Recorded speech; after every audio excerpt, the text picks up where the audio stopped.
avec Kim Jong-un. Oui. On est très content de la recevoir. Ce sera une longue discussion. Moi, je vais parler avec elle une petite heure. Et puis après, c'est à vous de poser des questions si vous en avez. Vous levez la main et puis comme ça, elle pourra répondre. Donc, je l'invite à venir parmi nous. Hop.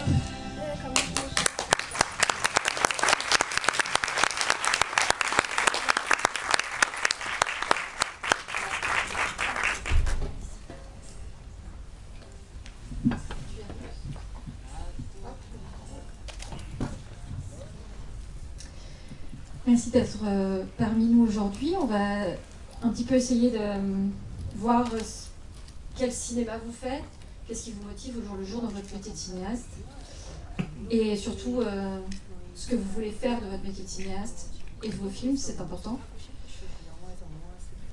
Ma première question, elle est assez simple. Comment vous viennent les idées, que ce soit vos courts-métrages ou votre long-métrage? Est-ce que ce sont par des personnages que les histoires vous viennent, ou alors est-ce que ce sont des sujets?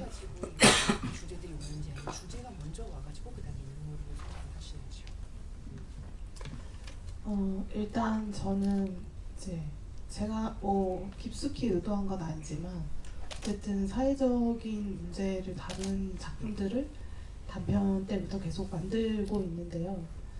그러니까 어떤 거대한 메시지를 관객들한테 좀 사회적으로 전달 하기 위해서라기보다는 저의 어떤 지극히 개인적인 어떤 경험들, 또 감정, 그런 것에서 항상 출발을 하는 것 같아요. En fait, je pense que depuis mes courts-métrages, à chaque fois, je traite de thèmes sociaux. C'est pas quelque chose d'intentionnel et je dirais que ça part vraiment déjà d'un sentiment et d'une expérience personnelle plutôt qu'une sorte de délivrance de grands messages auprès d'un public. 그렇지만 제 자전적인 어떤 경험을 그대로 뭔가 영화로서 구현하는 데 힘쓰기보다는 그 현실이 있지만 그것을 어떻게 하면 보다 많은 관객들이 공감할 수 있는지, 그리고 제가 겪은 현실보다는 조금 저의 어떤 기대나 희망, 그런 마음들을 더 담으려고 하는 것 같습니다. Et puis à partir de cette expérience biographique, plutôt que juste d'adapter ça en fait au cinéma, j'essaie en même temps de rajouter peut-être des sentiments qui me sont propres, c'est-à-dire un peu d'espoir ou un peu d'attente positive par rapport à ce qui s'est vraiment passé dans le réel. 그래서 오늘 보신 그 경활달 같은 경우에는 제가 굉장히 어렸을 때부터 보수적인 어떤 카톨릭 집안에서 자랐기 때문에 저도 저희 엄마로부터 어떤 감시나 이런 통제, 이런 것들을 많이 겪었는데, 이거는 저뿐만 아니라 한국에 있는 저 나이 또래 많은 여성들이 겪고 있는 그런 문제들이거든요. 그래서 그런 이제 상처들이 있었는데, 그거를 이제 자랄 때는 모르다가 어느 순간 이런 사회의 어떤 문제들, 특히 이런 여성 문제들, 또 한국에서 벌어지는 여성 혐오 범죄, 그리고 디지털 성범죄 문제들을 저도 접하게 되면서 저 내면 안에 있던 그런 상처들이 그 발동을 해서 그 문제가 굉장히 그들만의 문제가 아니라 저의 일처럼 다가오더라고요. 그래서 이 영화 같은 경우도 저의 그런 상처를 다루기는 하지만, 그렇지만 그 영화 속 인물이 단순히 이제 고통받고 상처에 힘들어하는 것보다는 그걸 어떻게 이겨나가고 또 관계로서 회복을 해나가는지, 그런 식으로 이야기를 더 주목을 하는 영화들을 만드는 것 같습니다. Moi-même, j'ai passé mon enfance dans une famille assez conservatrice catholique et comme donc dans le film Girl's Daughter, j'ai été par ma mère un peu observée, enfin tous mes faits et gestes étaient observés par elle, elle me mettait toujours des limites. Donc je pense que bien sûr c'est pas quelque chose qui m'est propre dans ma famille, c'est que toute la génération, ma génération, en tout cas pour les femmes, on a vécu ça vis-à-vis de nos mères. Et en fait, c'est resté une sorte de blessure en moi, mais pendant que j'étais en train de grandir, en fait, j'en avais pas vraiment conscience. Et c'est finalement en grandissant, en devenant adulte et en voyant tout ce qui se passe autour de nous aujourd'hui, donc tous les problèmes auxquels sont confrontées les femmes, donc la haine, enfin, la misogynie, les féminicides et toute cette cybercriminalité liée à la sexualité qui est faite envers les femmes.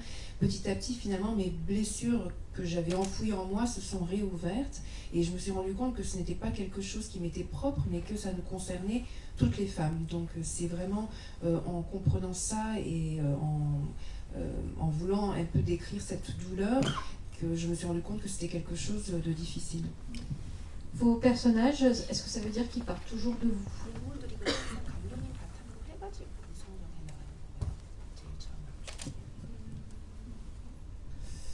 그런 것도 있고 그렇지 않은 것도 있는 것 같아요. 그러니까 제가 이제 겪었던 경험에서 기인해서 이야기가 출발하는 경우도 있지만 오늘 상영했던 영화 중에 우리가 택한 이별이라고 하는 그 노량진 청년들을 다룬 작품은 제가 실제로 뭐 공무원 시험 준비를 하거나 노량진에서 살았던 건 아니거든요. 근데 이 작품이 제 이제 영화 학교의 졸업 작품이었는데 그때 저의 이제 교수님이 영화를 졸업 작품은 특히 조금 진실되는 그런 이야기를 다룬 그리고 너네 세대만의 문제를 다룬 그런 작품을 만들었으면 좋겠다고 조언을 하셨고 또 항상 얘기했던 게 거리로 나가서 영화를 찍어라.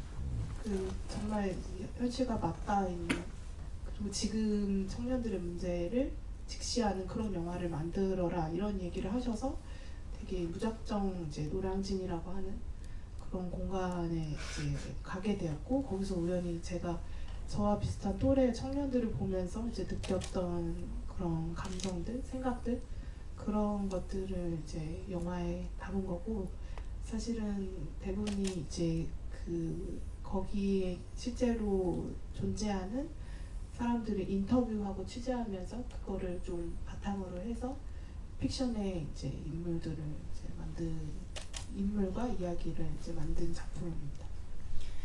Oui, je vous disais effectivement que je pars toujours de mon expérience personnelle, mais c'est pas finalement toujours le cas.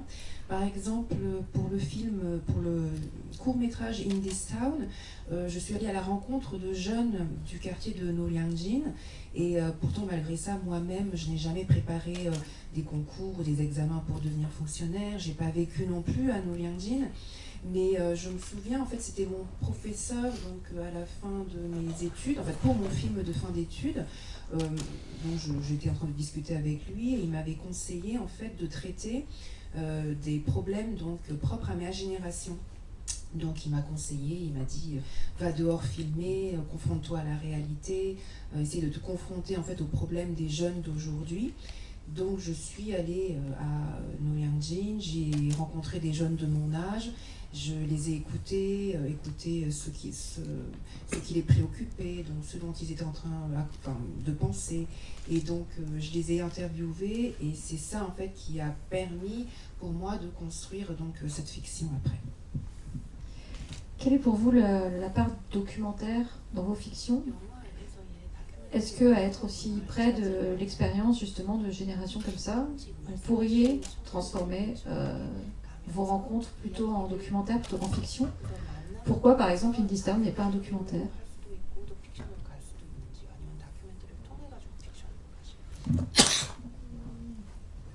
이 영화는 다큐멘터리적인 어떤 요소들도 확실히 있는 것 같아요. 근데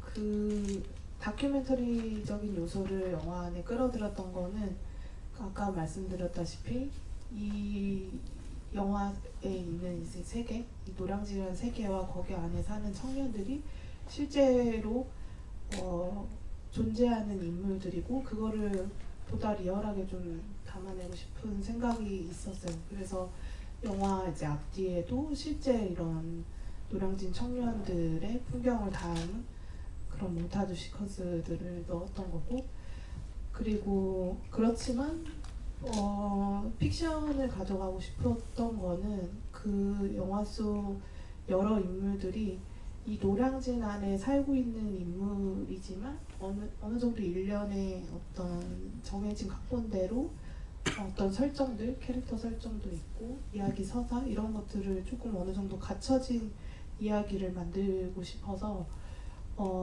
사실은 다큐멘터리로 아예 영화를 찍을까 고민도 했었지만 픽션으로 해서 여기 안에 살고 있는 다양한 인물들을 조금 같이 정돈해서 담아보자라는 생각 때문에 그 픽션을 가져와서 영화를 이제 만들었던 것 같아요.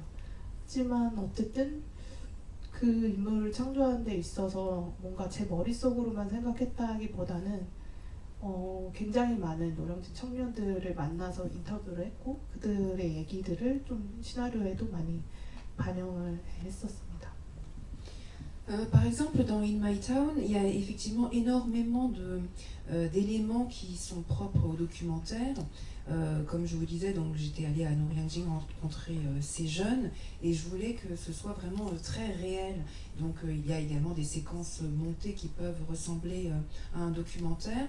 Mais je voulais vraiment que ce soit une fiction parce que il y a énormément de jeunes donc, qui vivent là-bas et je voulais en fait un peu ranger entre guillemets, enfin qu'il y ait une sorte de construction quand même dans mon film. Donc pour cela j'ai choisi la fiction parce que je voulais qu'il y ait une certaine narration, je voulais qu'il y ait certaines différents personnages. Mais c'est vrai que je ne vous cache pas qu'au début, j'ai un peu hésité à en faire un documentaire et finalement c'est pour les raisons que je viens de vous citer que j'ai opté pour la fiction. Mais en tout cas, il y a énormément d'interviews de jeunes que j'avais faites qui sont vraiment, qui ont vraiment influencé en fait cette fiction. Est-ce que vous pouvez nous dire alors dans ce cas-là pourquoi Magdalena est un documentaire et qu'est-ce qui fait qu'il vous a paru relativement naturel de filmer cette vérité, cette réalité-là, sans le filtre de la fiction?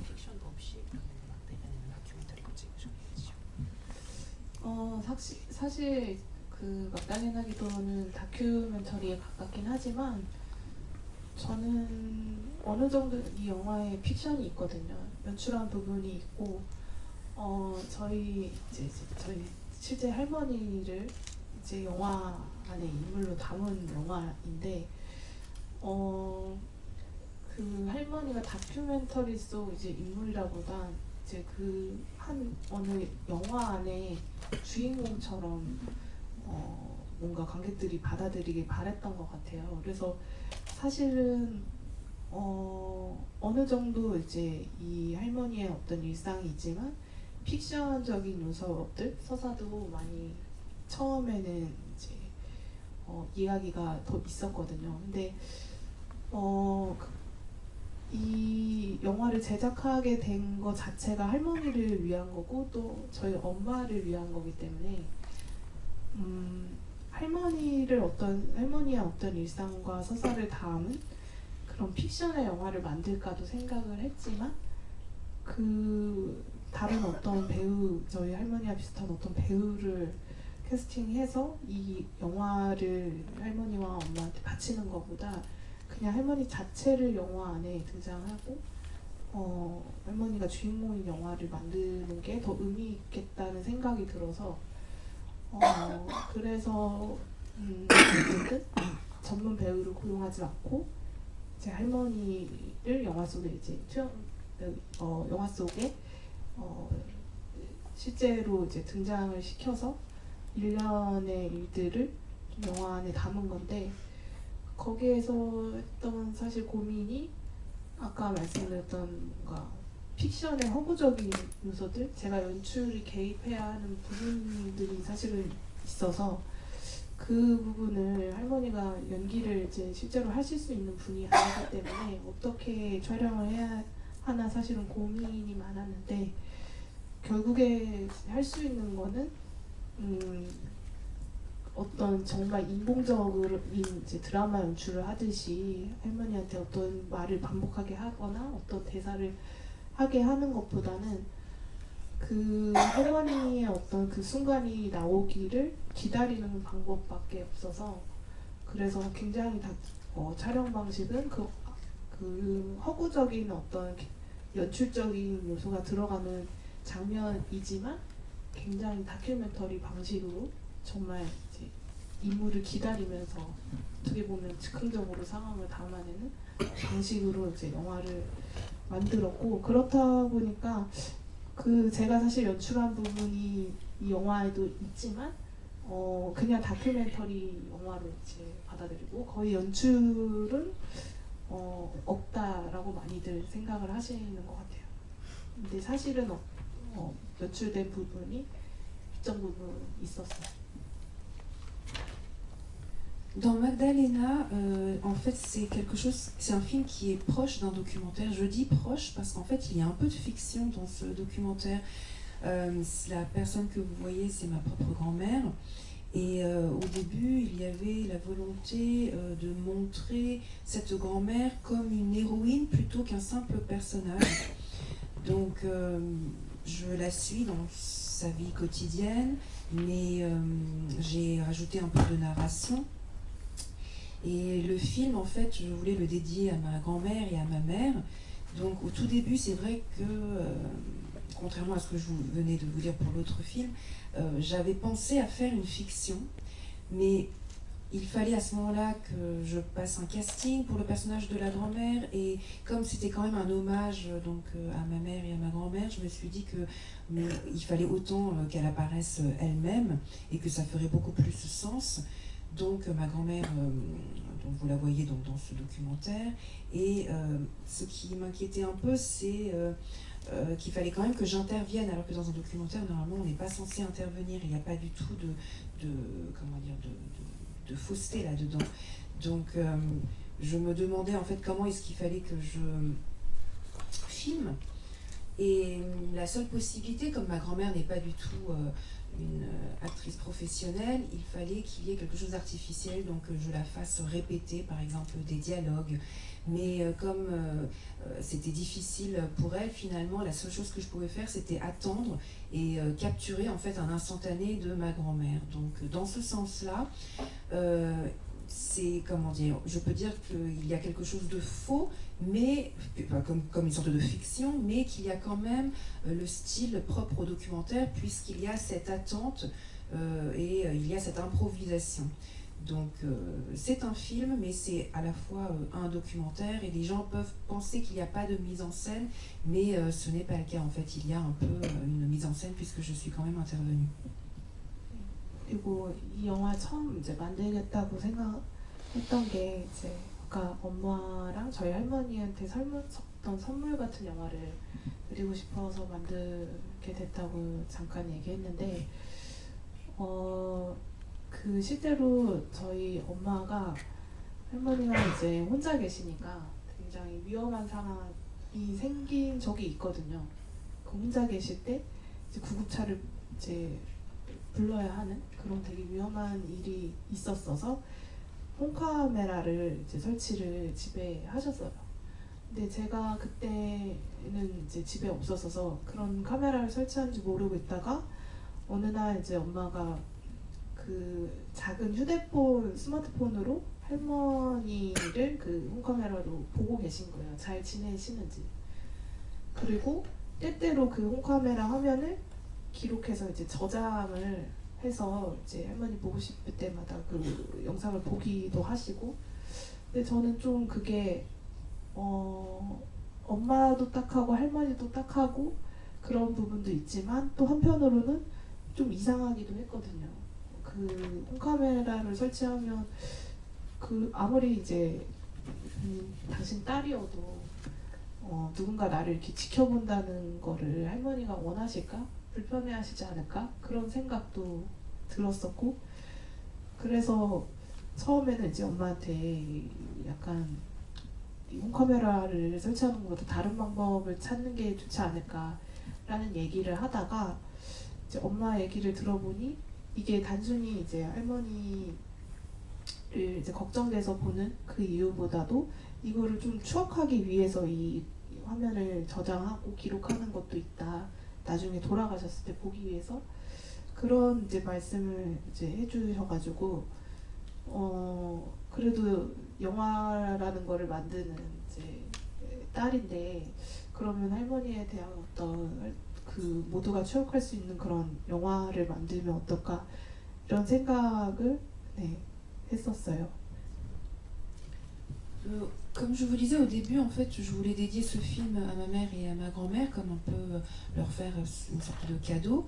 Mais il était arrivé auparavant que ma grand-mère se sente très mal et en fait on avait dû faire appel à une ambulance quand elle avait été seule. Donc face à ce danger, ma mère avait décidé donc d'installer une caméra de surveillance à son domicile et moi à l'époque en fait j'étais pas au courant et une fois que je l'ai su c'est seulement quand en fait j'avais vu ma mère observer, enfin regarder attentivement son smartphone et elle était en train de regarder si sa mère allait bien chez elle puisqu'elle était toute seule et je la voyais, elle était en train d'enregistrer certaines séquences pour les garder donc sur son smartphone parce qu'elle me disait en fait que sa mère lui manquait de temps en temps et que ça lui permettait de revoir aussi sa mère.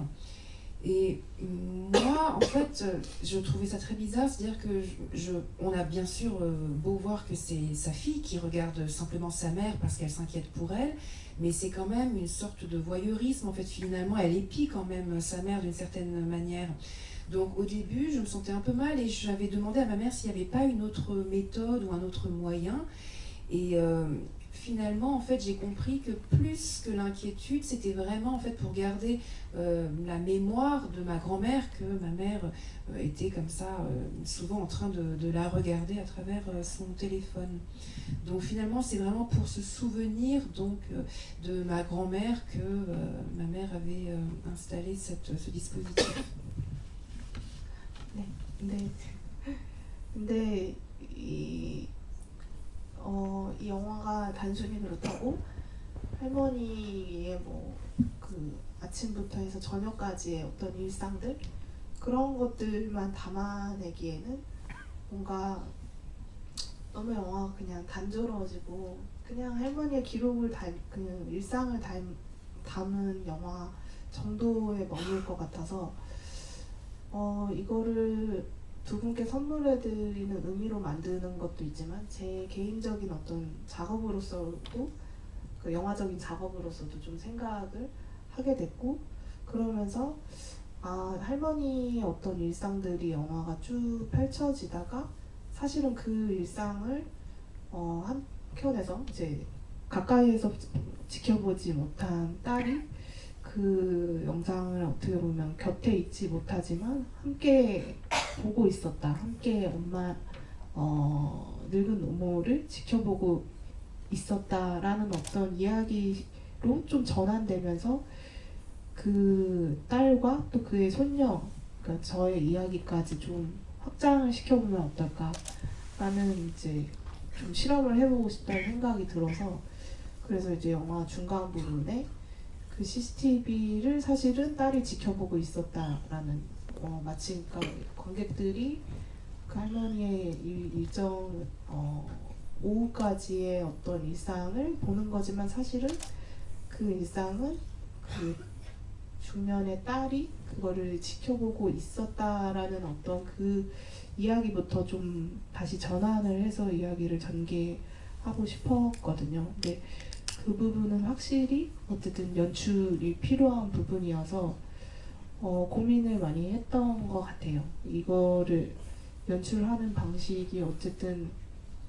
제가 많이 이제 개입을 해야 되고 그 순간을 담기가 어려워서 그래서 전문 배우를 섭외해서 사실은 이야기를 만들까도 생각했지만 이제 처음으로 돌아와서 결국엔 처음 만들기로 한 이유가 이 할머니의 모습 자체를 영화로 담는 게 사실 중요했기 때문에 그래서 좀 내가 적극적으로 연출을 한 장면을 한두 장면은 넣어야겠다라고 생각을 했고 그래서 그 중간에 딸이 그 CCTV를 보고 있었다는 그래서 그 장면 자체는 제가 많이 연출을 했고 여러 차례 몇 날을 이제 걸쳐서 촬영한 거를 편집을 통해서 재구성한 그런 장면입니다. En fait, si je ne faisais que filmer ma grand-mère du matin jusqu'au soir, le film aurait été beaucoup trop répétitif et donc ça n'aurait été que vraiment sa vie quotidienne. Donc comme je disais que le film était un peu un cadeau que je voulais leur faire, il fallait finalement aussi que ce soit comment dire, une œuvre personnelle, puisque mon métier c'est être réalisatrice. Donc en même temps, je voulais raconter cette histoire, enfin ce film pour ma mère et ma grand-mère. Mais la scène où on voit donc cette caméra de surveillance, je voulais que on puisse voir finalement ma mère en train d'observer donc ma grand-mère. Donc il fallait donc une certaine mise en scène et il fallait que j'intervienne. Donc c'est à ce moment-là que je me suis demandé s'il fallait pas faire appel à des actrices professionnelles, et finalement je me suis dit qu'il fallait garder ma grand-mère, et donc il y a environ une ou deux scènes où j'ai dû intervenir, où il y a dû y avoir une mise en scène qui n'est pas normalement ce qu'on fait dans un documentaire. Donc il y a comme ça ces scènes-là qu'après j'ai dû monter et puis réarranger. Même dans vos fictions, de toute façon, l'image est relativement dégraissée d'artifice. Il y a une quête de réalisme visuel qui est assez prégnant, pardon. Je voulais savoir quelles étaient les discussions avec vos chefs opérateurs à chaque film pour atteindre cette espèce de vérité comme ça dans l'image, sans artifice.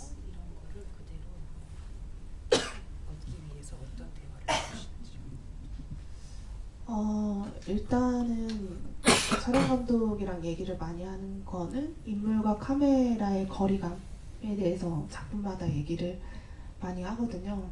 사실 그 단편 세 작품과 경화의 딸까지 한 촬영 감독이랑 계속 작업을 쭉 했었는데 줄곧 이제 얘기했던 게 거리감이었어요. 그래서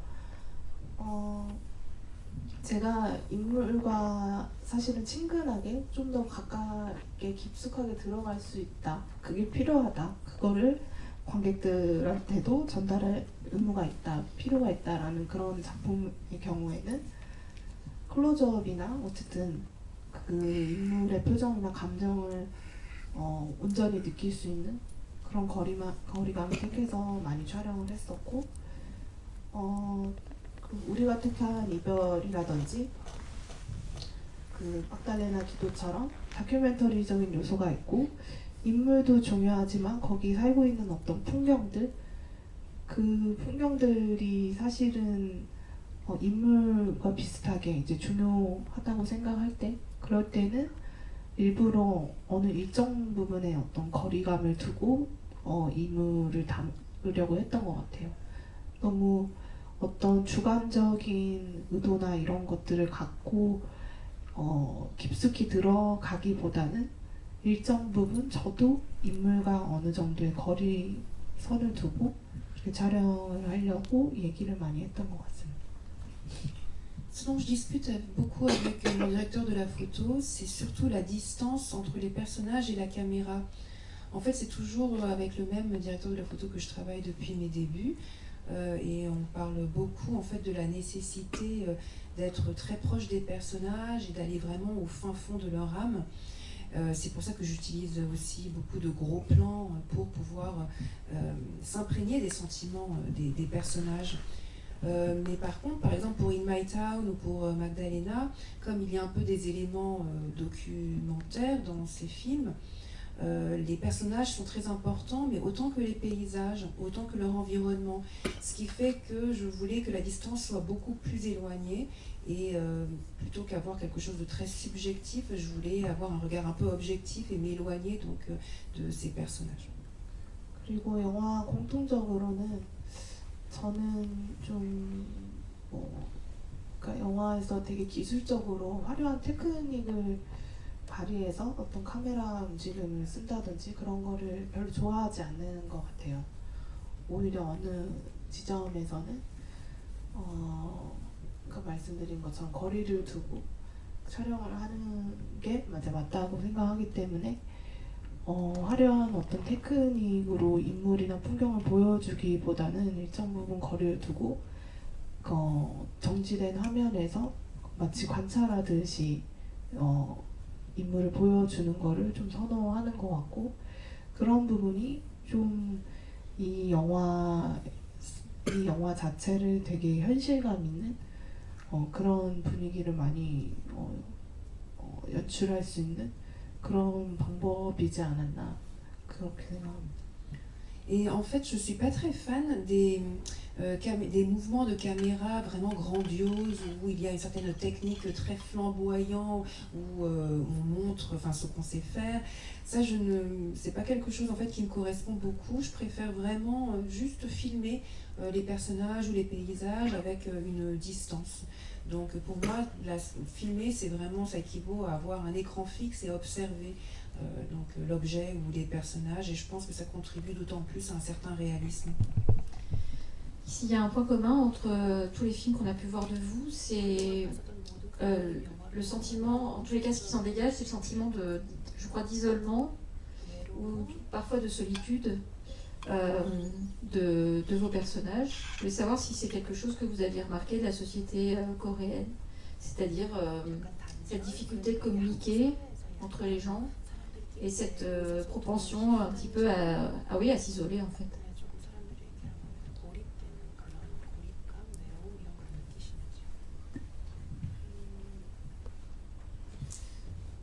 한국 사회는 굉장히 정이 많고 타인에게 관심이 많고 그만큼 개인의 어떤 사생활 이런 것들이 어떨 때 보면은 좀 많이 침범이 당하는 그런 부분이 있는 것 같아요. 근데 겉으로 보기에는 그래서 좀 굉장히 서로 친밀해 보이고 서로 친근감 있는 그런 관계들이 굉장히 많고 그런 식으로 보여지는 게 많은데 제가 생각했을 때는 군중 속의 어떤 외로움이라고 할까요? 너무 빨리 이제 그 사회가 성장하고 또 경쟁이 심하다 보니까 겉으론 잘 지내는 것 같아 보여도 그 개인마다 그 어찌할 수 없는 외로움 같은 게 있는 거는 분명한 것 같아요. 이거는 뭐 사실은 또 한국뿐만의 일은 아닌 것 같은데. La société coréenne est une société où les gens ont beaucoup d'amitié, ils ont vraiment une sorte les gens sont très attentionnés les uns envers les autres et ils sont également très curieux des uns des autres. Donc parfois il y a une certaine atteinte à la vie privée. Mais c'est vrai que vu de l'extérieur, on a l'impression que les gens sont très proches, très amicaux. Et je parlerais finalement d'une sorte de solitude qu'on peut éprouver dans une foule compacte. C'est-à-dire que la société coréenne est une société qui s'est développée peut-être beaucoup trop vite et avec une compétition vraiment accrue, ce qui fait que de l'extérieur on a l'impression que tout va bien, mais les gens ressentent en fait cette forme de solitude. Mais je pense pas que ce soit quelque chose de propre à la Corée, je pense que on voit ça dans beaucoup d'autres pays. Vous vous inspirez donc beaucoup du contemporain, en tous les cas de ce que vous observez autour de vous dans la société. Je voulais savoir qu'est-ce que vous espérez que le cinéma et la fiction guérissent ou disons peut-être exorcisent de ce dont vous parlez. À votre avis, quel est l'effet de la fiction sur des problèmes de société, comme vous le faites?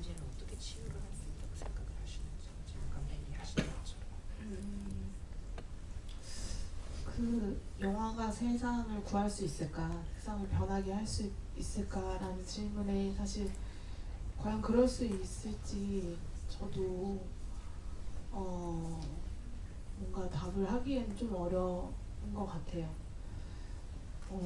그럴 수만 있다면 사실 좋겠어요. 왜냐하면 어떨 때는 영화 안에 어떤 폭력이든 잔인한 현실을 다루긴 하지만 사실 현실보다 더 잔인하고 폭력적이긴 어렵거든요.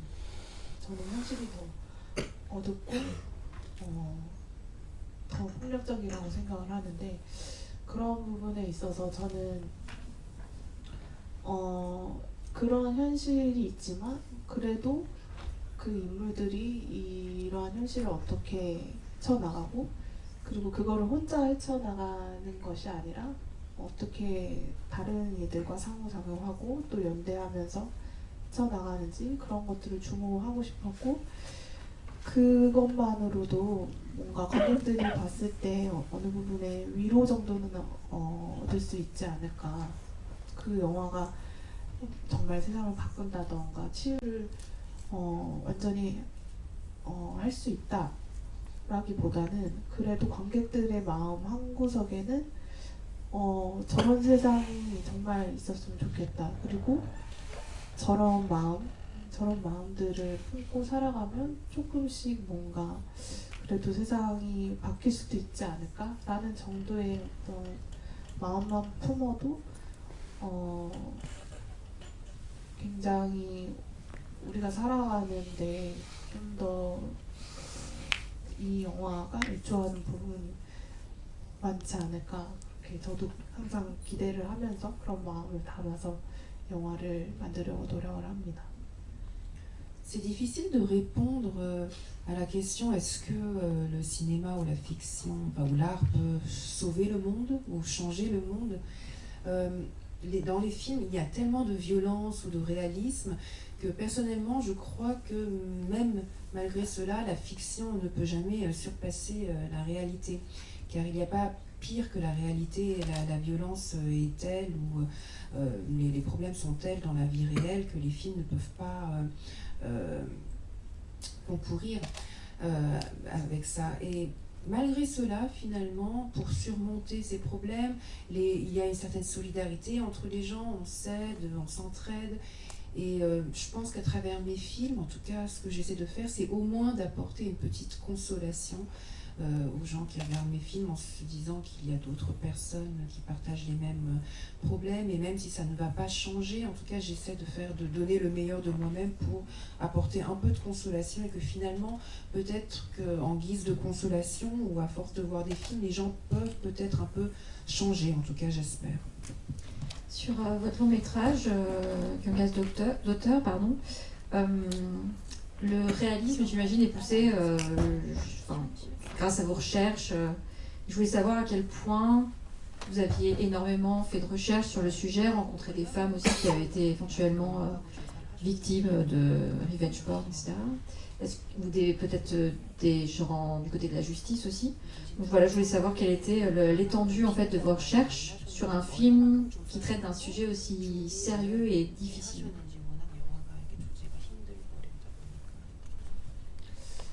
영화 처음 구성한 게 2018년도 말 정도인데 시나리오를 한 2년, 3년 정도 썼었고 그 과정에서 쓰는 동안 계속 이제 취재를 했던 것 같아요. 그래서 한국에 이제 사이버 성범죄 이제 피해자들을 돕는 그런 민간 단체가 있는데 그 단체랑 가장 좀 긴밀하게 제가 자문을 얻어서 시나리오 단계에서 많이 도움을 얻었었어요. 그래서 그 실제로 피해자들의 삶은 어떤지 그리고 어떤 지원들이 있고 또 어떤 지원 제도가 필요한지 그런 이제 되게 현실적인 실질적인 이제 얘기부터 그리고 피해자들은 어떤 마음으로 힘들어하는지 그런 얘기까지 좀 들려주셨는데 저도 그때 쓰다 보니까 너무 특히 이제 이런 성범죄 피해자의 삶 자체를 좀 영화 안에 너무 피상적으로 그리게 되더라고요. 그러니까 좀 상투적으로 피해자가 항상 고립돼 있고 힘들어하고 그런 부분으로 처음엔 되게 많이 썼는데 그런 부분에 있어서도 그 이제 활동 단체 분들이 그거는 어떤 피해자에 대한 어떤 프레임일 수도 있다라는 얘기를 많이 조언을 줘서 그래서 좀 더 다시 이 인물을 이제 구성해서 생각을 하게 됐는데 그런 부분에서 많이 이야기를 들려주셨어요. 물론 그분들의 이야기를 이제 듣는 것도 도움이 됐지만 사실은 또 어느 순간에는 진짜 이제 피해자들을 만나서 좀 얘기를 듣고 싶다라는 생각도 한 적이 있는데 그게 실질적으로 현실적으로도 어려웠었고 그리고 그 저의 이런 이제 시도 자체가 정말 이제 피해자분들이 어떻게 보면 상처를 입지 않을까라는 생각이 들어서 피해자들은 사실은 이제 만나지 않았고 제가 좀 어떻게 인물을 그릴지 이렇게 막힐 때마다 그분들이 조언을 해주셨던 거는 이 일을 감독님이 실제로 겪으시면 어떤 마음이 들고 어떻게 대처하고 행동하셨을지를 생각해서 좀 그 인물을 그려봤으면 좋겠다라는 조언을 주셔서 그런 것들을 많이 참고해서 이야기를 썼던 것 같습니다. J'ai réfléchi à cette histoire donc à la fin de l'année 2018 et j'ai mis environ 2 à 3 ans pour écrire le scénario et pendant tout ce temps donc j'ai continué à faire des recherches sur le sujet donc de la cybercriminalité en matière de crimes sexuels et en fait il y avait une association publique qui aidait ces victimes. Donc j'ai eu beaucoup de conseils de la part de cette association qui m'ont dit quelles aides existaient, comment est-ce qu'elles prenaient en charge les victimes, ce dont les victimes avaient besoin et ce qui était le plus difficile pour ces victimes. Et en fait, j'ai commencé à donc, réfléchir à la question et finalement, en voulant décrire la vie d'une victime, j'avais l'impression que je commençais à dresser un portrait beaucoup trop banal, c'est-à-dire une personne qui a du mal, qui est toujours isolée, et ça faisait un peu presque stéréotypé. Donc ils m'ont dit, l'association m'a dit qu'il fallait peut-être un peu réfléchir, et finalement ça m'a beaucoup aidé parce que bien sûr j'ai voulu voir des victimes, mais en pratique en fait c'était quelque chose de très difficile à concrétiser. J'avais peur également de réveiller des blessures, ce qui fait que j'ai pu rencontrer aucune victime. C'est vraiment à travers les conseils et mes discussions avec l'association que j'ai pu préparer donc, ce sujet.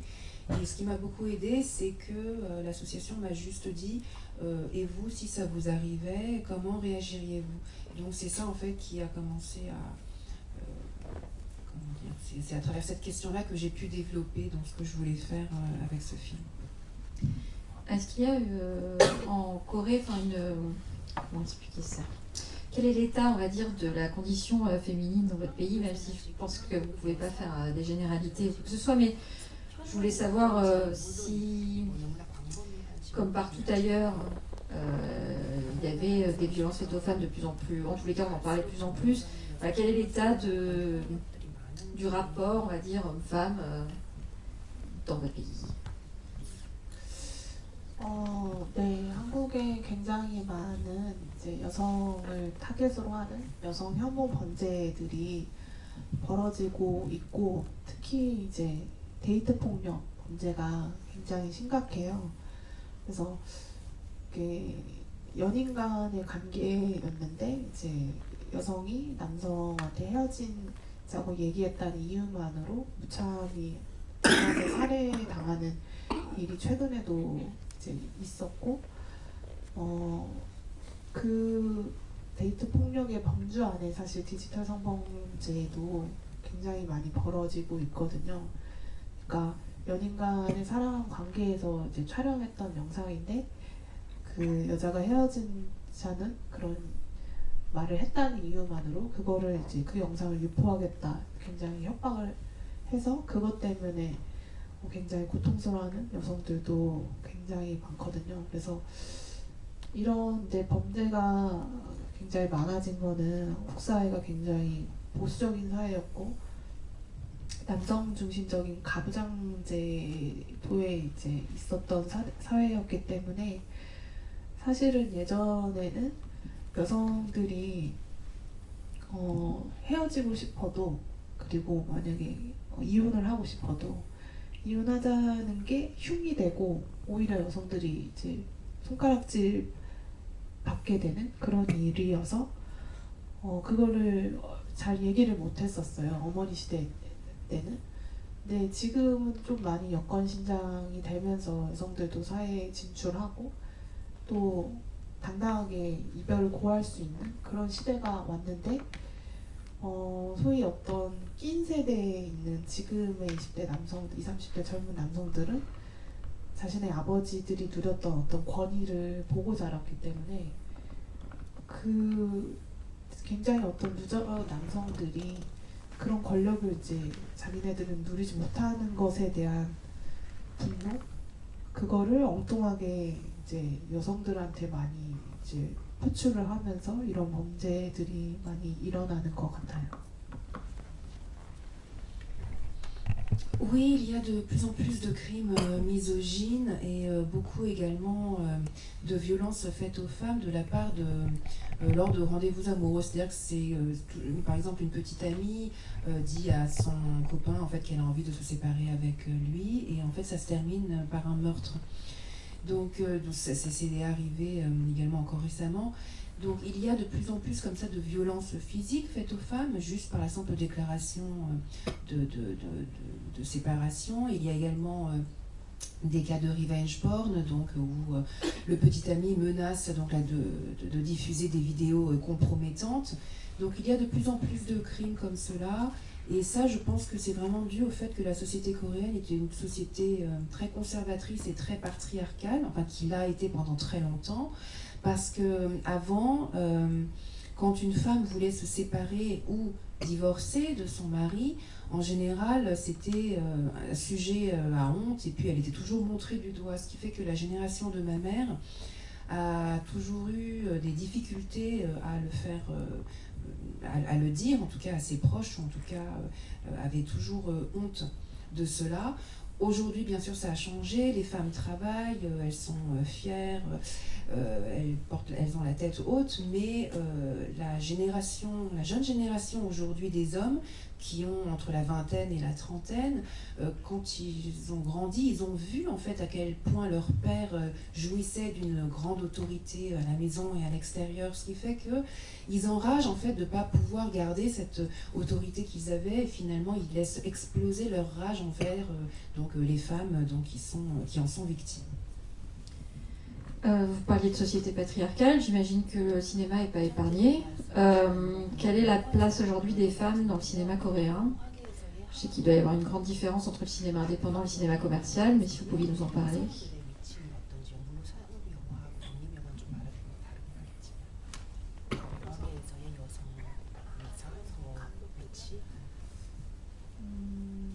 다행히 지금 이런 20, 30대 여성, 특히 젊은 여성 감독들이 한국 영화계에서 많이 약진하고 있는 것 같아요. 예전에는 이제 나이가 어느 정도 있는 또 남성 감독들이 거의 주류를 이뤘다면 지금은 여성 감독이 주류를 이룬다는 말이 과언이 아닐 정도로 제가 처음 이 영화를 이제 전주국제영화제에서 상영을 했는데 그때 한 분 빼고는 경쟁 부분의 감독님이 다 여성이었거든요. 그만큼 여성 감독들이 많이 왕성하게 작품 활동을 하고 있는 것 같아요. 그런데 뭐 조금 안타까운 거는 사실은 이런 신인들이 만드는 보통의 이런 다양성 영화, 독립 영화에서는 그렇게 약진을 하지만 이런 좀 거대한 자본을 이제 필요로 하는 그런 상업 영화에서는 여전히 여성 감독보다는 남성 감독들이 더 많이 선택을 받는다고 해야 되나요? 투자자든 제작사의 선택을 받아서 그런 부분에 있어서는 조금 안타까운 부분이 있는 것 같아요. 근데 그거를 한국 영화계도 인식을 분명하게 하고 있고 또 그래서 일정 부분의 여성 감독에 대한 어떤 어드밴티지, 약간 지원 사업에서도 좀 여성 감독에게는 좀 더 어떤 기회를 준다든지 하는 좀 제도적인 어떤 시스템 마련도 하려고 하는 부분이 있어서 저는 조금 긍정적으로 바라보고 있거든요. 여성 감독들도 이제 상업 영화이든 또 어떤 시리즈물이든 되게 거대한 자본을 들인 작품도 앞으로 더 왕성하게 이제 활동할 수 있지 않을까, 작품 활동을. Alors heureusement aujourd'hui, il y a beaucoup de jeunes réalisatrices qu'on voit donc qui ont entre 20 ans, de 20 ans à maximum 30 ans. Et jadis, ça n'était pas le cas, puisqu'en général les réalisateurs, enfin, en tout cas la tendance était aux réalisateurs, donc hommes avec un certain âge. Mais aujourd'hui, je dirais que ce n'est même pas exagéré, que la tendance a changé, et qu'on voit vraiment qu'il y a presque plus de réalisatrices que de réalisateurs dans les films indépendants, puisque la dernière fois que j'avais participé au festival de films de Jeonju, en compétition, en fait, il y avait un homme et le reste, ça n'était que des femmes. Donc aujourd'hui, maintenant, les femmes sont assez fortes donc, dans le cinéma, mais c'est vrai que le seul regret, c'est que je vous parle du cinéma indépendant, parce que dans le cinéma commercial, quand il s'agit d'avoir de gros moyens pour faire des films, pour l'instant, c'est toujours les hommes qui reçoivent donc, les investissements et qui peuvent faire de gros films.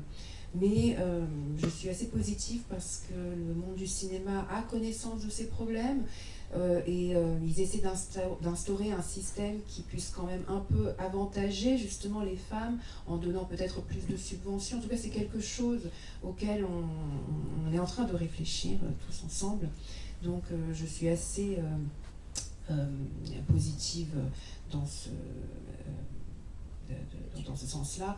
Et puis, je pense que finalement, de plus en plus de femmes feront donc, des séries, des gros films à l'avenir.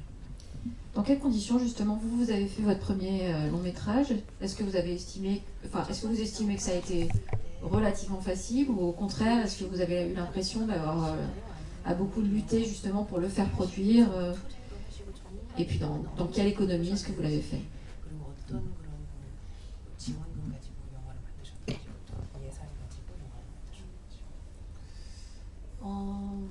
그러니까 첫 장편에 대해서 다들 이렇게 첫 장편 찍은 것만으로도 대단하다.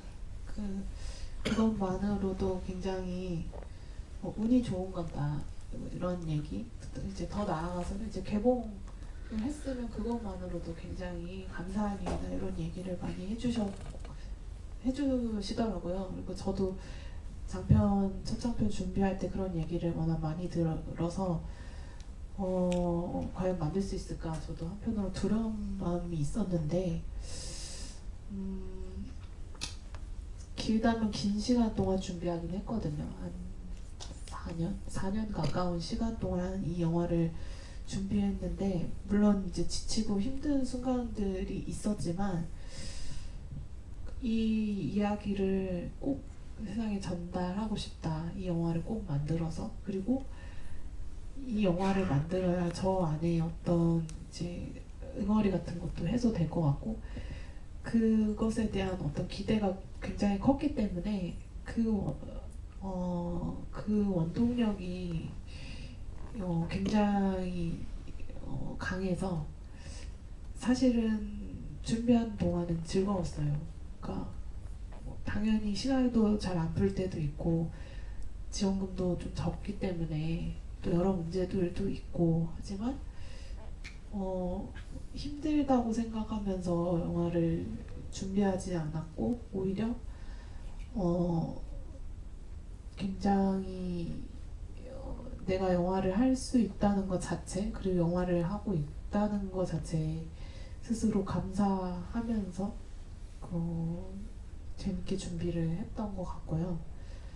그리고 지원금 같은 경우는 굉장히 적어요. 한국 독립영화는 10년 전이나 지금이나 그 독립영화 같은 경우는 예산이 크게 늘지가 않아서 보통 이제 그 영화진흥위원회라는 기관이나 아니면 지역 영상위들 그런 데서 지원을 받는데 그 지원금이 크게 늘지 않아서 좀 힘들긴 했습니다. 왜냐면 인건비는 또 이제 일정 부분 시급 같은 게 이제 오르면서 그리고 이제 스태프들 한국에서도 이제 독립영화이지만 12시간 내에 촬영을 해야 한다는 그런 제도적인 그런 룰이 있어서 그런 부분에서 이제 넘으면 페이를 더 줘야 하기 때문에 인건비가 굉장히 이제 세졌는데 영화 제작비는 예전과 그대로이기 때문에 이 살림을 꾸리는 거에 있어서 프로덕션 과정에서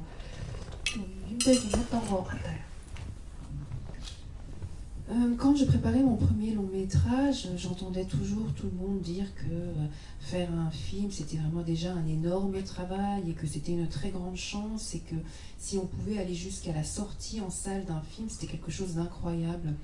Donc pendant la préparation de mon film, c'est vrai que j'étais inquiète, j'espérais que le film irait jusqu'au bout. Donc le processus a pris très longtemps, je dirais pratiquement 4 ans en tout, donc ça a été difficile, mais j'avais en moi cette volonté vraiment très très forte de faire ce film. J'attendais en tout cas avec impatience de tourner. Ma motivation était plus forte que tout et j'avais aussi besoin de montrer, d'extérioriser ce que j'avais en moi. Donc pendant la préparation du film, j'ai quand même été heureuse. Et bien sûr, les subventions sont très faibles. On a rencontré aussi beaucoup de problèmes de tout genre. Mais j'étais heureuse de pouvoir faire le film et j'avais toujours cette gratitude en moi. Concernant votre question sur donc le financement, en fait, les subventions pour le cinéma indépendant n'ont pas du tout bougé en 10 ans. Donc c'est toujours des subventions qui sont très faibles, qui viennent donc de la COFIC ou des commissions locales.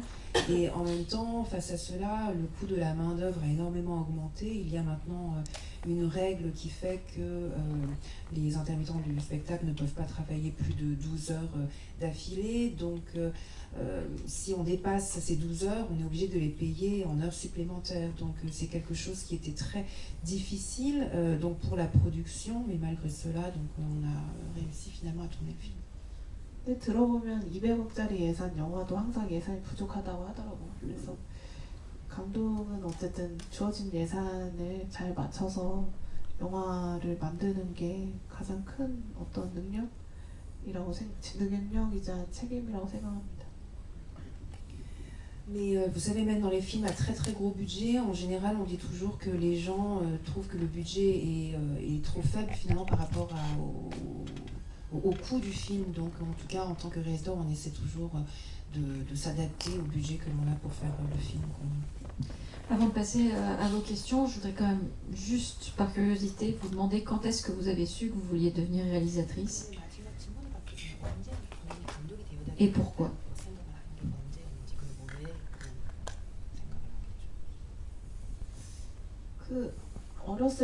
아주 어렸을 때 꿈은 제가 동물 조련사였거든요. 동물 조련사였고 워낙 동물을 좋아해서 지금도 그렇지만 그래서 수의사 아니면 이제 훈련사 같은 거 조련사를 해야겠다 생각을 했는데 그거는 되게 어릴 적이었고 이제 학교에 들어가서 특히 이제 중고등학교 시절을 보내면서는 꿈이 별로 없었어요. 굉장히 노멀한 평범한 삶을 살았고 그렇게 할 수밖에 없었던 거는 이제 한국 같은 경우는 아침 8시부터 해서 거의 9시까지 제가 다닐 때만 해도 야간 자율학습까지 해서 12시간 거의 가까운 시간 동안 이제 주어지는 시간표대로 공부를 해야 되고 뭔가 나의 앞으로의 인생이나 내 꿈, 내가 좋아하는 거를 생각하기에는 되게 주어진 답을 이제 항상 주입시켜서 교육하는 그러니까 자기의 어떤 삶에 대한 생각을 할 수 없는 그런 시스템에서 교육을 받고 자랐기 때문에 그냥 저도 남들 따라서 그냥 회사 다니고 그렇게 살지 않을까 정도로만 생각을 했었는데 그래서 대학교 진학을 하던 시기에 그 부모님이 이제 취직이 잘 되는 그 회사 혹은 이제 보건 쪽으로 좀 대학을 넣어봐라 라고 했는데 그래서 저는 그거를 되게 착하게 말을 듣고 그런 이제 보건 대학을 썼는데 다 떨어졌어요. 그래서 그래도 내가 조금은 하면 재밌을 만한 게 뭐가 있을까 그래도 한번 좀 도전해보고 싶은 게 뭐였을까 했을 때 옛날부터 영화 보는 건 항상 좋아해서 그래서 이제 영화과에 지원을 했는데 영화과가 딱 붙은 거예요.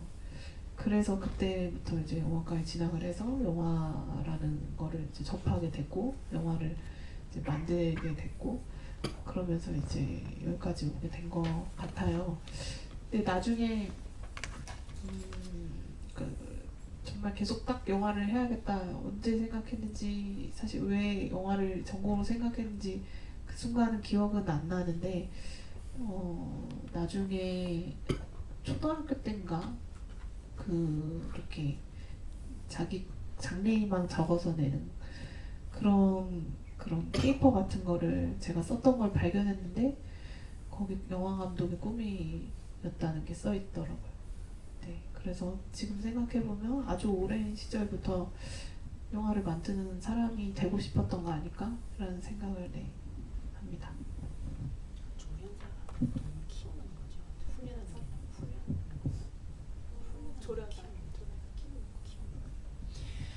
En fait, quand j'étais enfant, je voulais devenir éleveuse d'animaux, parce que j'adorais vraiment les animaux, ou alors vétérinaire. Et puis après, donc au collège et au lycée, je crois que j'avais pas vraiment de métier qui me faisait rêver, parce que je menais une vie banale et qu'en Corée, les collégiens et les lycéens étudient de 8h du matin jusqu'à 21h selon un planning bien établi. Donc on ne fait qu'étudier 12 heures d'affilée à la suite et on n'a pas vraiment le temps de réfléchir à la vie. On ne sait pas vraiment ce qu'on veut faire, on se dit juste qu'on va faire comme les autres, qu'on va être embauché dans une grande entreprise. Et donc à l'approche de l'université, mes parents m'ont dit que ce serait peut-être bien de candidater dans un département où je pourrais facilement être embauchée ou alors qui ait un rapport avec la sécurité sociale. Et finalement, mes candidatures n'ont pas été retenues. Donc j'ai après candidaté au département de cinéma, d'art et spectacle. Et là, j'ai été retenue. Donc ça a été le départ en fait. Donc j'ai commencé à voir beaucoup de films. Et c'est comme ça donc je suis arrivée là. Mais si vous me demandez pourquoi j'ai voulu devenir réalisatrice, en fait, et pour l'instant, le moment, en fait, je ne sais pas exactement. Mais ce qui est drôle, c'est que j'ai retrouvé chez moi une sorte de petit papier qui date de l'école primaire où on devait marquer en fait le métier que l'on voulait faire quand on serait grand et il y avait marqué réalisatrice. Donc comme quoi ça fait quand même depuis très longtemps que je veux devenir réalisatrice. Est-ce qu'il y a des questions dans la salle? Oh, c'est tout timide. Ah. Est-ce que... Ouais, là. Ça arrive par là.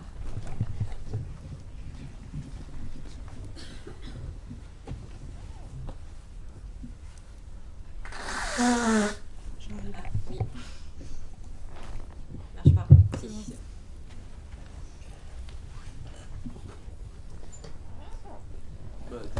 Bonjour et merci pour votre film. Je crois que ça marche. Alors c'était pour vous demander. Non, le micro marche pas, mais bon, c'est pas... On vous entend. D'accord. Alors c'était pour vous demander pourquoi est-ce que vous avez mis la relation mère-fille tant en avant dans ce film par rapport à d'autres sujets qui sont aussi importants, par exemple la relation entre la victime et la personne qui a commis l'acte.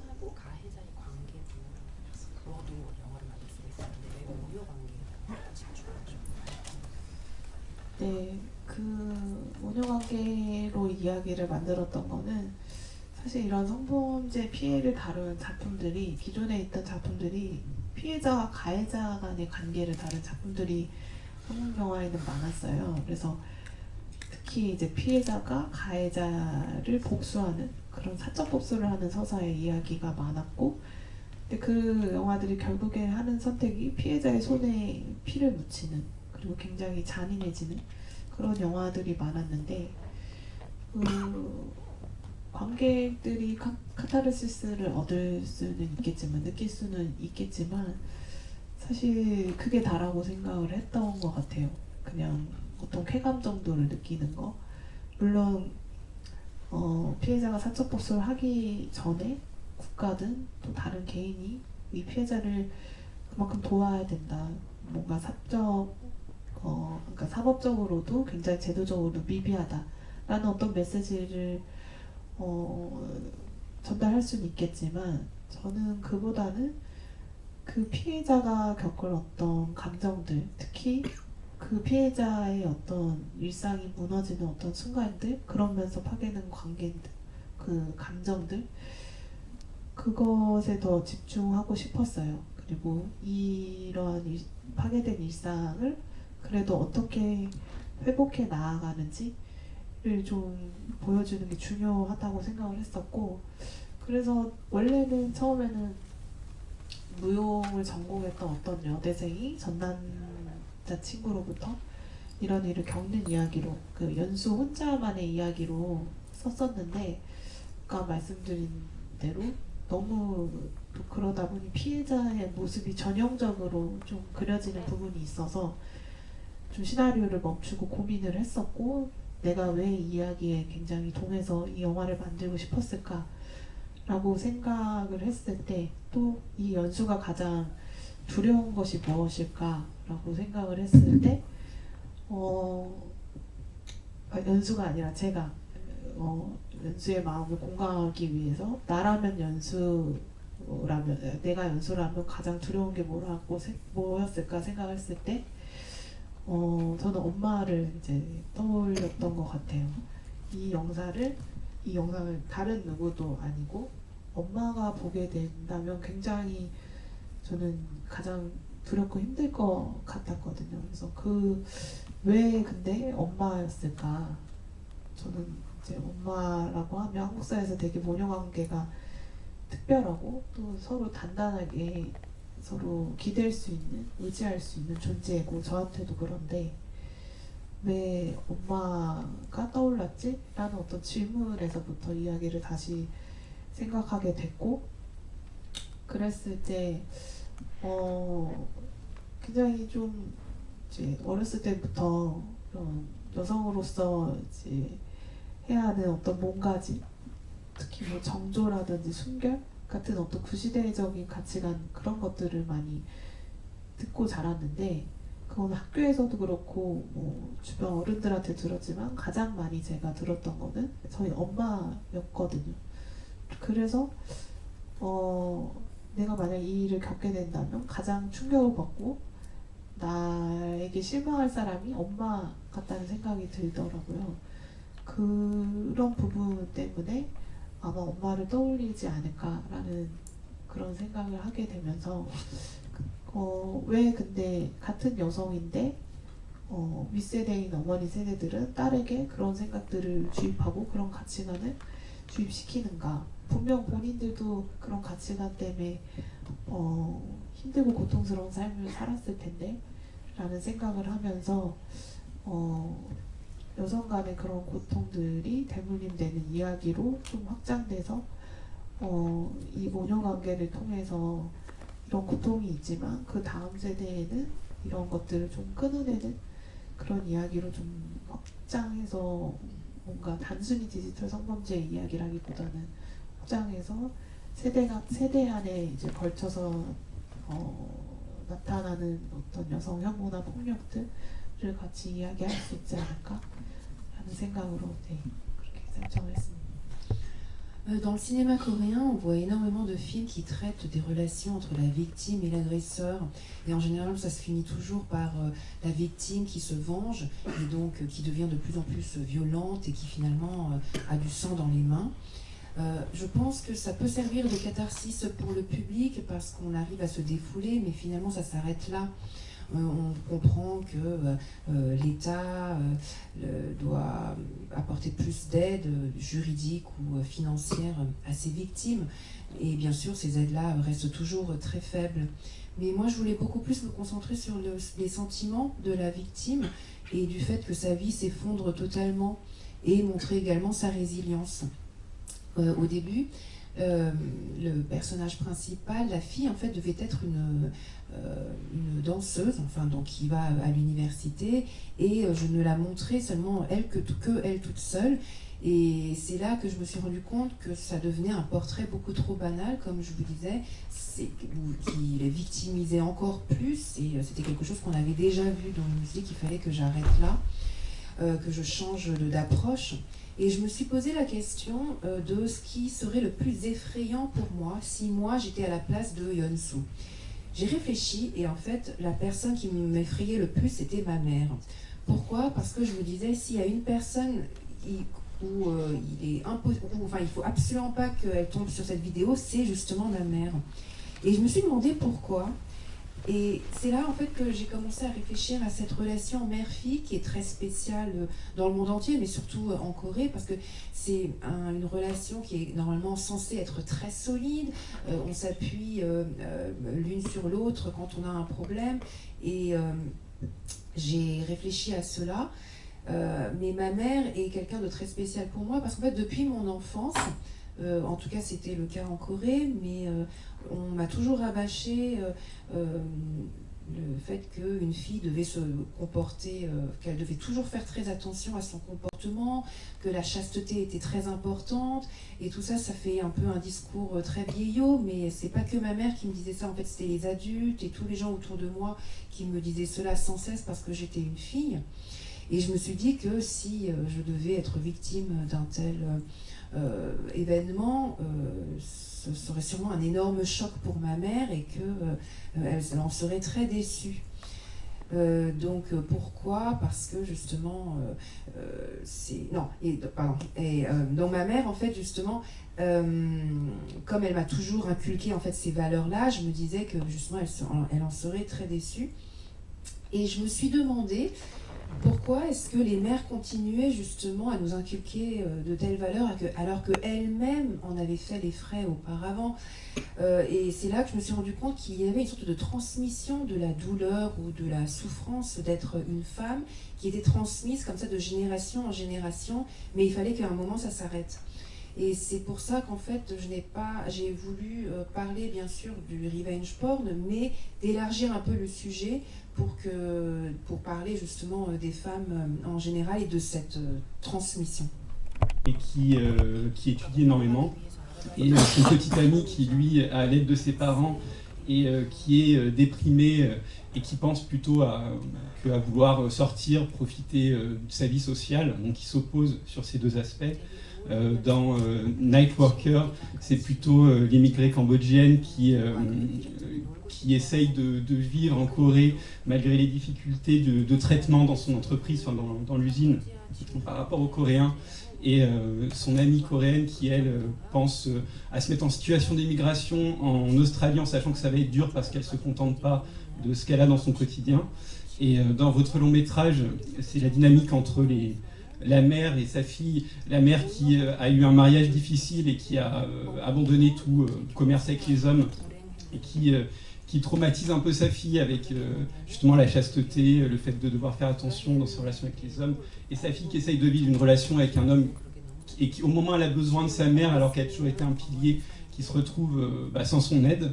Et je trouve que vous ne mettez pas du tout de jugement sur les personnages. Chacun a des dynamiques opposées, ils se heurtent, ils se blessent, mais ils ont leur motivation, leur raison, on les comprend, on est proche d'eux. Et il y a une grande humanité, et ils ont beaucoup de chair.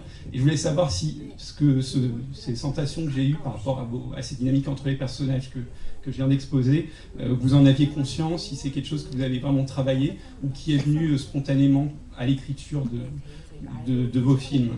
Merci.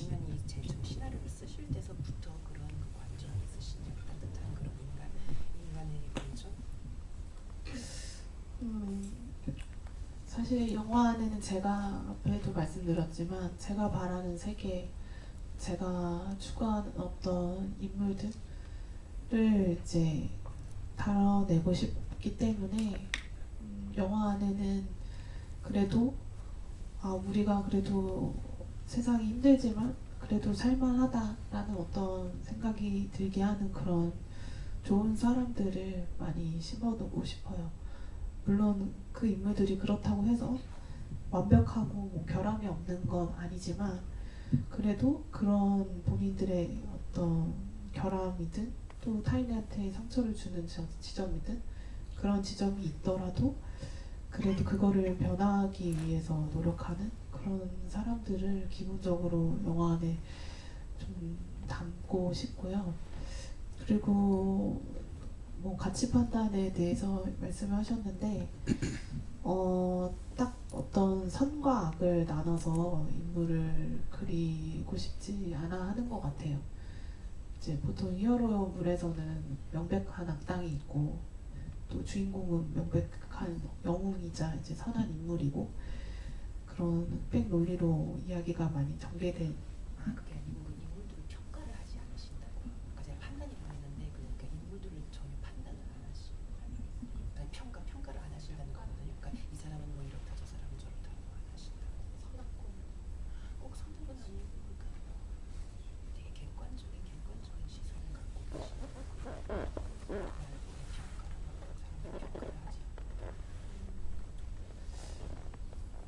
그런 인물들을 네, 뭐 비슷한 답변이네요. 네.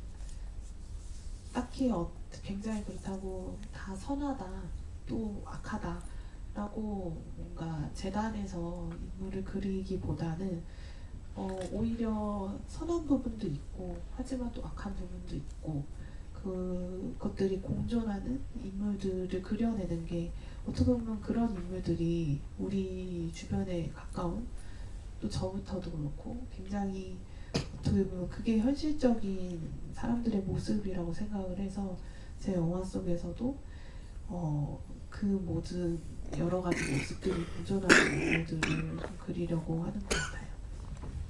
En fait, je m'efforce toujours de décrire un univers où des personnages qui ont des difficultés mais qui s'en sortent quand même et qui se disent que finalement ça vaut aussi le coup même si la vie leur est difficile.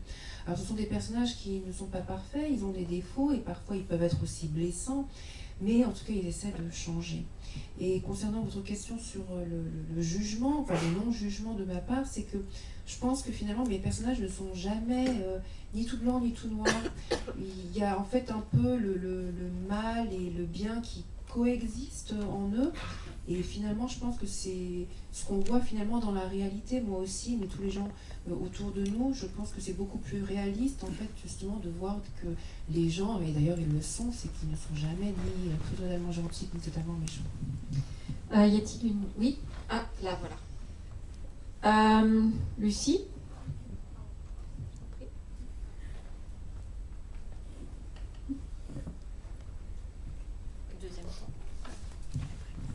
Merci. Alors tout d'abord, félicitations pour vos films. Ce qui est très agréable dans les focus du FFCP avec ces portraits, c'est qu'on arrive à voir l'intégralité d'une œuvre en cours. Et avec ces 4 films, on peut voir déjà l'immensité de votre talent en devenir. Et surtout, moi, ce que j'aime dans cette rencontre, c'est qu'on vous entend volubile, et on sent votre détermination, et que vous avez su infuser cette détermination à votre personnage dans le long métrage. Alors pour rebondir sur la réaction précédente, c'est vrai que dans vos courts-métrages, vous arrivez à mettre le coup de projecteur sur en fait des marges. Pour moi, c'est un cinéma des marginalités, des personnes qu'on ne voit pas forcément dans la société coréenne, de pouvoir parler des migrants, de ces petits jeunes qui essaient de bachoter, de réussir leur concours. Ou dans le troisième, ça va être ma première question, c'est de parler en fait des personnes âgées, de leur relation sur la vieillesse avec leur propre famille. Et donc ma première question, ça va être qu'est-ce que ça vous a fait de vous mettre vous-même en scène dans ce docu-fiction, entre guillemets, si on a bien compris ce que vous nous avez raconté par rapport à ça, parce que ça ne doit pas être évident d'apparaître à l'écran, justement, donc comment vous l'avez vécu. Ma deuxième question, c'est votre président actuel a déclaré avant son investiture qu'il allait rabattre le caquet des femmes et qu'il fallait mettre un peu d'ordre dans la société coréenne, parce que ça n'allait pas du tout. Et je voulais savoir, lorsque vous avez eu la sortie de votre film, votre premier long-métrage, les réactions que ça a pu susciter parmi le public, et surtout s'il y a eu, parce qu'on parlait du cinéma qui peut ne pas changer le monde, mais peut-être changer les gens, ou leur apporter un début de réflexion, c'est est-ce qu'ils ont compris par ce personnage résilient de cette nécessité de dire non, de faire respecter le non, et surtout vis-à-vis des agresseurs, qu'il y a des limites, et que si on institutionnalise la violence par une autorité comme le président de la République, ça va très très très mal.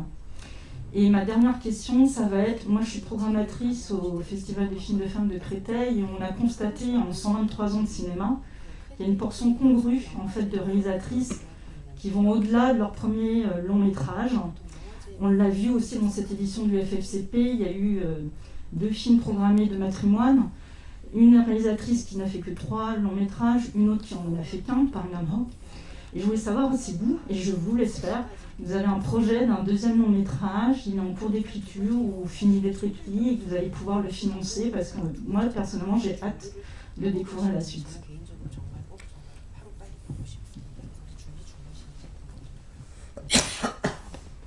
일단 막달레나 기도에서 출연은 이게 어느 정도 픽션이 있는 영화라고 아까 말씀드렸잖아요. 그래서 사실 소녀는 그냥 주변 배우 친구를 섭외해서 할까도 생각을 했었거든요. 제가 영화에 등장하기 너무 싫어가지고 그랬는데 일단은 할머니랑 저희 어머니랑 너무 닮았고 저까지 너무 닮아서 다른 제 배우를 넣으면 너무 닮지 않았기 때문에 그러니까 이 닮은 3사람이 나와줘야 관객들도 확실히 이 영화를 그 리얼리티를 많이 믿고 봐주실 거라는 생각 때문에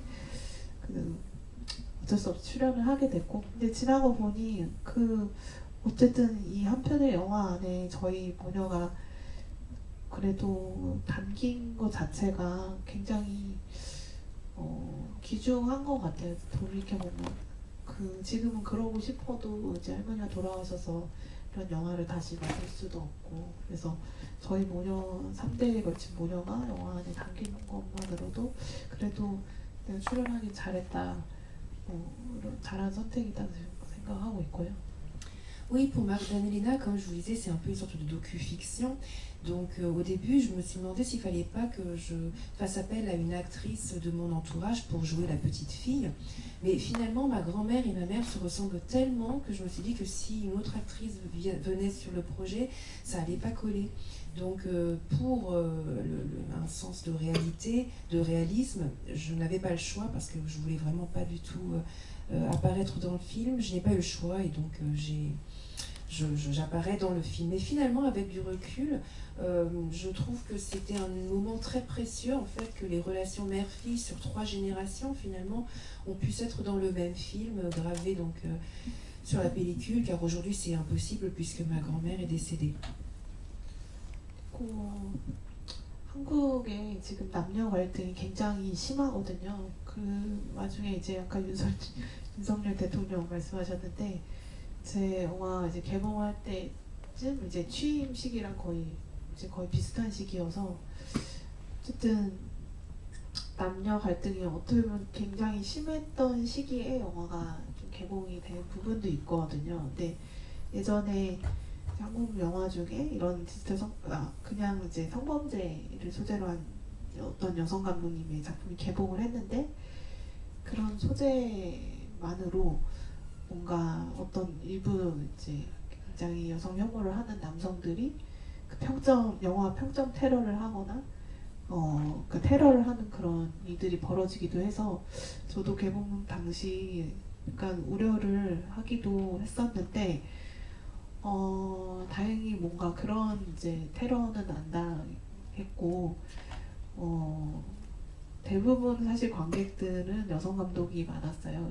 20대라든지 혹은 이제 이 주인공의 연령에 맞춰서 50대의 어떤 여성 관객들.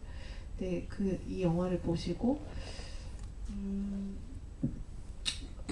뭔가 영화의 메시지 자체에 되게 공감과 지지를 표해 주시는 것도 있었고 특히나 그 각 세대의 여성들이 이제 겪었던 어떤 차별들이든 어떤 혐오들 그런 것들을 이 영화에서 단순히 디지털 성범죄뿐만 아니라 다루고 있기 때문에 많이 공감해서 봐주시는 그런 분위기가 많았어요.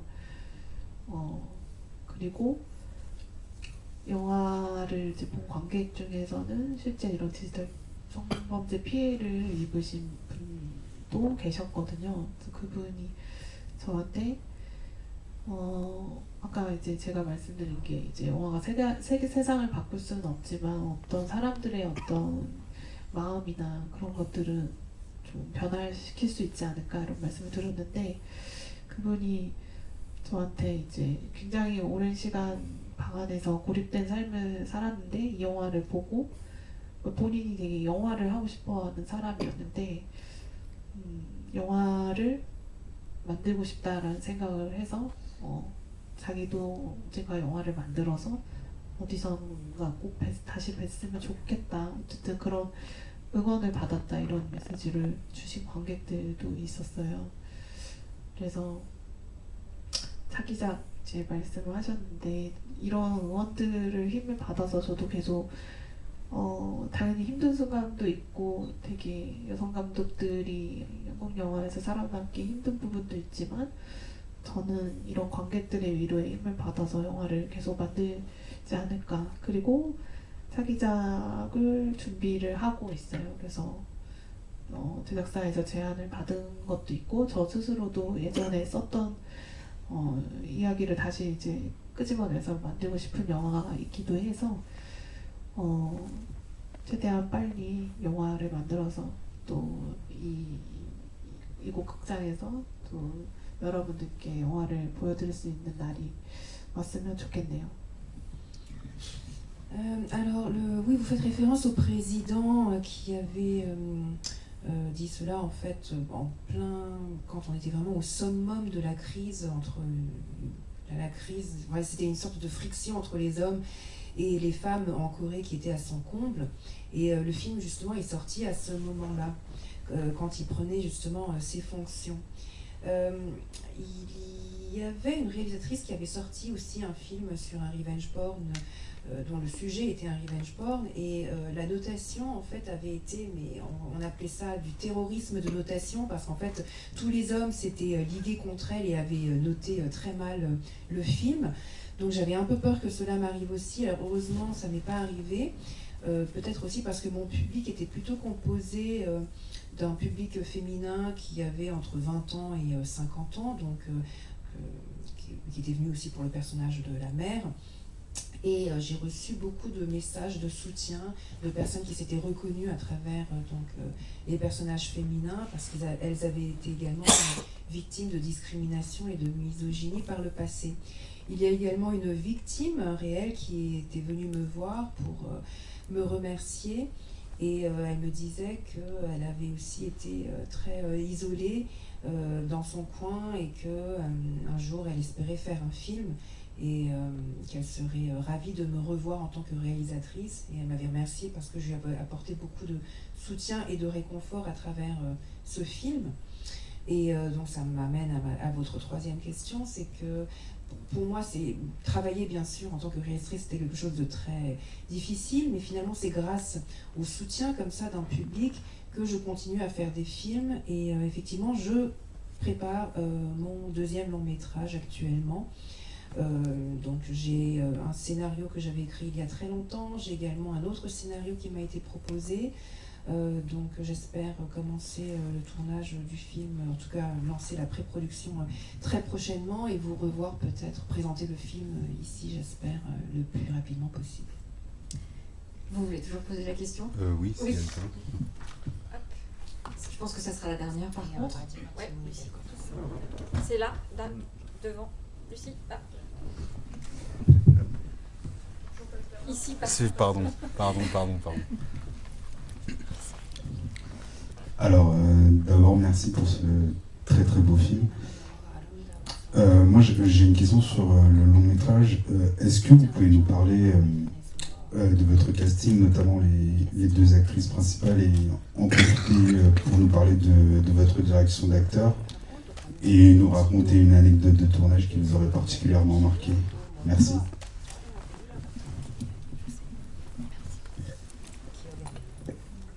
일단은 그 두 배우 다 이제 지금은 이제 뭐 커머셜한 그런 영화나 드라마에서도 활동 많이 하지만 연극이라든지 이제 독립 영화들 단편에서도 오랜 세월 동안 연기를 해왔던 그런 되게 연기파 배우들이거든요. 그래서 저는 이제 두 배우 다 이제 단편 영화랑 이제 독립 영화에서 그 되게 좋게 봤어서 기억을 항상 해두고 있었는데, 사실 이 이야기가 워낙 좀 연기하기 배우 입장에서 까다로운 되게 무거운 역할이기 때문에 20대 젊은 배우들 같은 경우는 좀 꺼려하는 분위기도 있었어요. 소속사도 그렇고, 보통 20대 젊은 배우들은 좀 밝고 명쾌한 혹은 이런 사랑 얘기를 하고 싶어 하기 때문에 좀 꺼려하는 부분이 있어서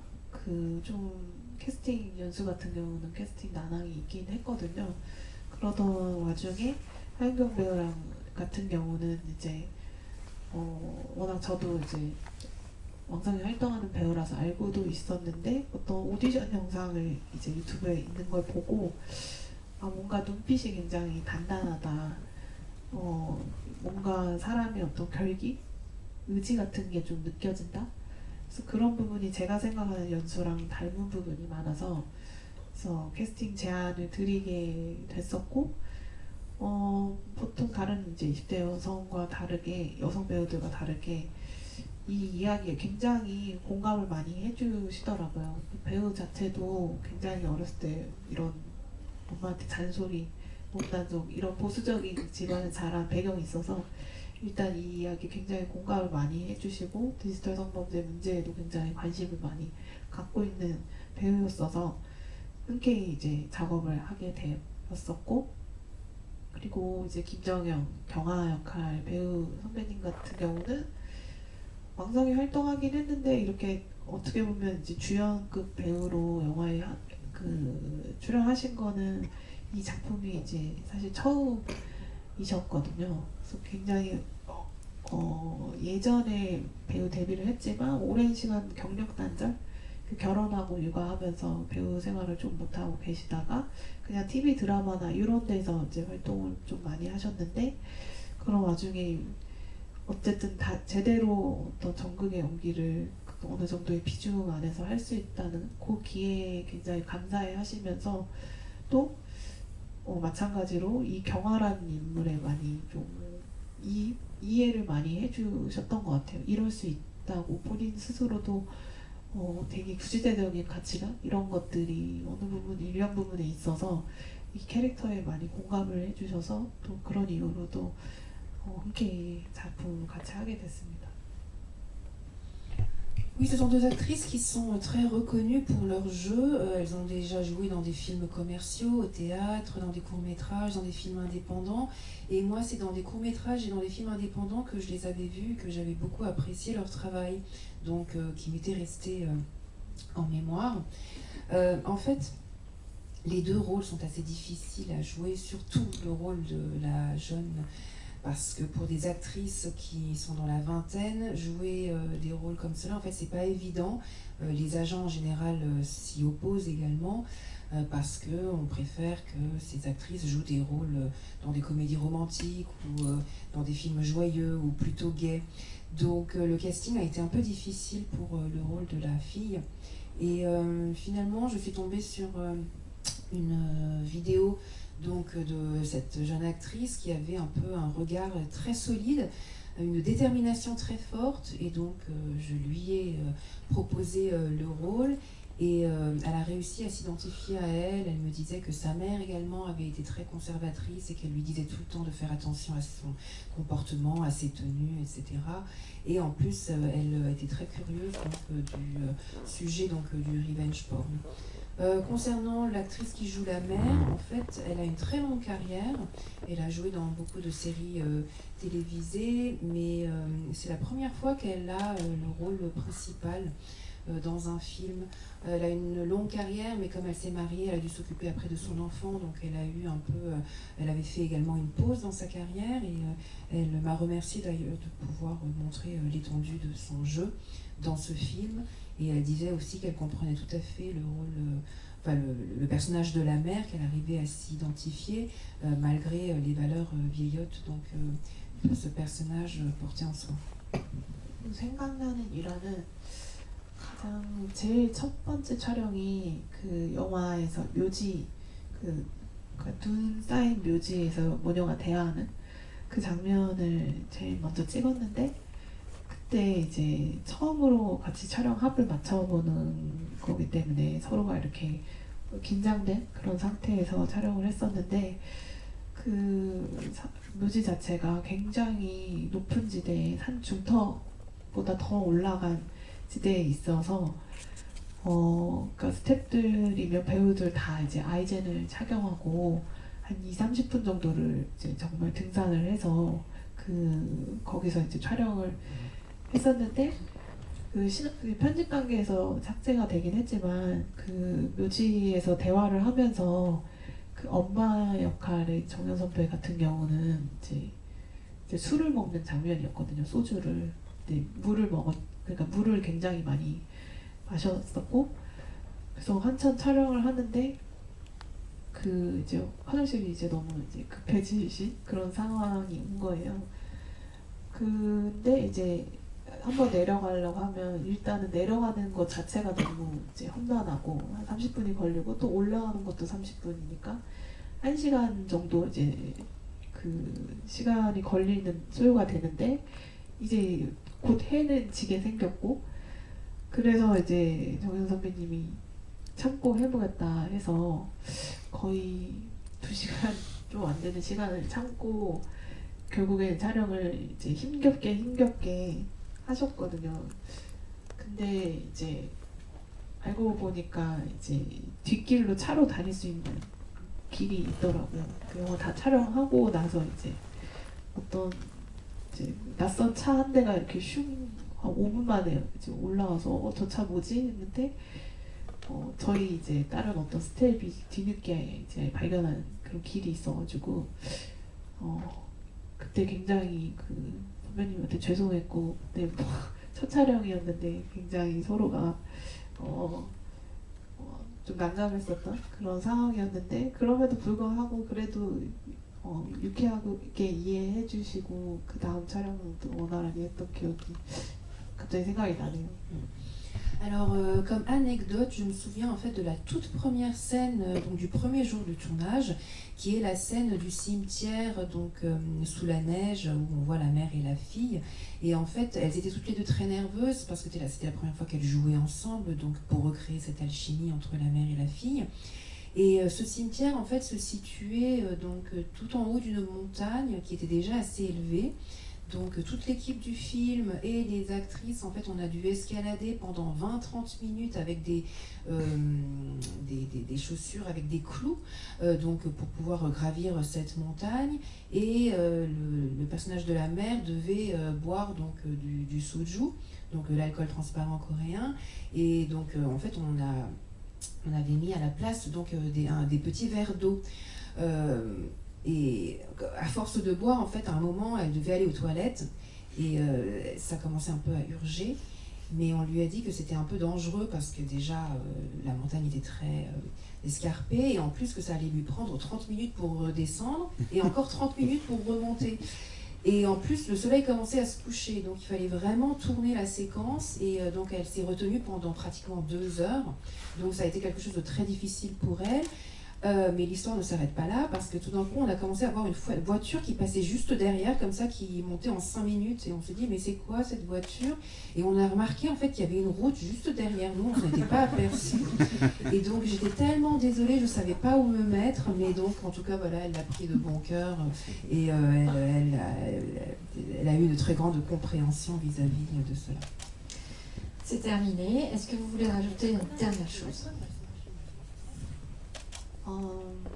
사실 이렇게 이제 아까 관객분께서 말씀하셨듯이 그 제 장편뿐만 아니라 그동안 만들었던 단편을 이런 먼 이제 또 프랑스까지 와서 관객분들과 만날 수 있어서 굉장히 뜻깊고 굉장히 기대하고 또 기쁜 마음으로 왔는데요. 또 한편으로 마음이 좀 무거웠던 거는 이제 뉴스로 접하셨는지 모르겠지만 지난 밤에 이제 한국에서 이태원이라는 도시에서 그 대규모 인원이 압살을 당해서 끔찍한 어떤 사고를 당해서 인명피해를 입는 그런 사건이 지금 벌어졌어요. 대다수가 10대부터 20대 젊은 이제 청년들이 되게 끔찍한 일을 당해서 좀 한편으로 좀 무거운 마음을 이제 안고 여기까지 왔는데요. 또 여러분도 좀 애도의 마음을 같이 해주시면 감사하겠습니다. 어쨌든 긴 시간 동안 함께 자리해 주셔서 이야기 들어주셔서 너무 감사하고 저도 굉장히 오랫동안 잊지 못할 추억이 될 것 같습니다. 네, merci beaucoup. Oui, comme disait la spectatrice, effectivement, c'est vrai que c'est quelque chose de très précieux pour moi de vous montrer tous mes courts-métrages et mon long-métrage comme ça en même temps en continu et même pas en Corée, en France. Donc avant de venir, j'avais vraiment hâte, j'attendais beaucoup ce moment-là et j'étais très heureuse. Sauf que vous avez peut-être dû l'apprendre, mais aux actualités, hier soir, donc il y a eu cet horrible drame donc, qui s'est passé dans le quartier de Itaewon à Séoul. Beaucoup de jeunes sont morts, écrasés dans la foule, et donc la plupart étaient des adolescents et ils avaient la vingtaine. Donc ils ont été victimes de cet horrible événement, et donc ça me pèse très lourd dans le cœur actuellement. Donc j'espère que vous pourrez avoir une pensée pour eux. En tout cas, je vous remercie d'être restés si tard, aussi longtemps, voilà, jusqu'au bout. Et j'oublierai jamais ce moment passé avec vous. Merci. Merci à vous en tout cas.